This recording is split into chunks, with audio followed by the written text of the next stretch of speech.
Hello everyone. So এখন আপনারা মানে আমি যেই জায়গায় দাঁড়িয়ে আছি এই বাড়িতে একটা সময় বিদ্যাসাগর নাকি চা খাওয়ার জন্য আসতেন। তো এটা হচ্ছে আশমালিতে অবস্থিত রাজমালির পুরনো রাজবাড়ি। আর এটা যে এখানে আছে এটা আমি নিজেও জানতাম না। এটা একটা বাংলা পক্ষ আর বাংলার প্রাকৃতিক বলে একটা চ্যানেল আছে, সেখানে ভিডিওটা দেখে জানতে পারি যে এই জায়গাটা তো আমাদের এলাকার মধ্যে পড়ে। তো আজকে এখানে এসে সত্যিই দেখছি যে এখানে পুরনো একটা বাড়ি পড়ে আছে। আপনারা দেখতে পাচ্ছেন আমার পিছনে। এই বাড়িতে বিদ্যাসাগর মশাই আসতেন এবং চা খেতেন মানে থাকতেন। চা খাওয়াটা আমি অ্যাড করলাম, আসলে পরে অবশ্যই চা তো খাবেই, বাঙালি চা খাবে না এটা হতেই পারে না। শুনেছি এখানে কোথাও একটা ওনার মেয়ের বাড়ি আছে, মেয়ে জামাই বাড়ি, সেখানে আসতেন, সেখানে সে এখানে থাকতেন।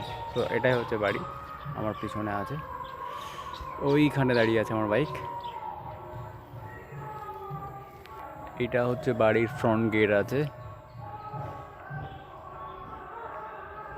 দেখে বোঝা যাচ্ছে বিল্ডিংটা বহুত পুরানো বিল্ডিং আছে, অনেক পুরানো বিল্ডিং।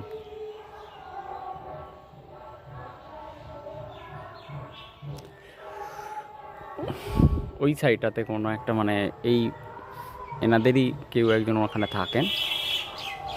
আর এইটা হচ্ছে পুরনো বাড়ি। ভিতরটা আমি যাচ্ছি না, অতটা পরিষ্কার নয়, সাপ টাপ থাকতে পারে সেই জন্য যাচ্ছি না। বাট হ্যাঁ, এটা কিন্তু একটা পুরনো নিদর্শন আর খুব ভালো জায়গা ফটো তোলার জন্য, ঠিকঠাক জায়গা আমি মনে করি। কুল অ্যান্ড কাম আছে, কোনো লোকজন নেই, আমি একা আছি। অসাধারণ কিন্তু একটা ফিলিং, মানে ভাবতে পারছেন বিদ্যাসাগর যিনি মানে বাংলা সাহিত্যে যার এত বড় অবদান, সেই ব্যক্তি এখানে আসতেন আর এই বাড়িতে থাকতেন। এটা সত্যি মানে একটা প্রাউড ফিল নয়, মানে একটা অদ্ভুত ফিলিং এখানে আসাটা।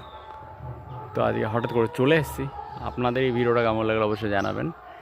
দেখুন, এখানে আসা, ভিডিও করা আর এখানকার যে স্টোরিটা আছে, যে হিস্ট্রিটা আছে সেটাকে তুলে ধরা, এটাই মেইন উদ্দেশ্য।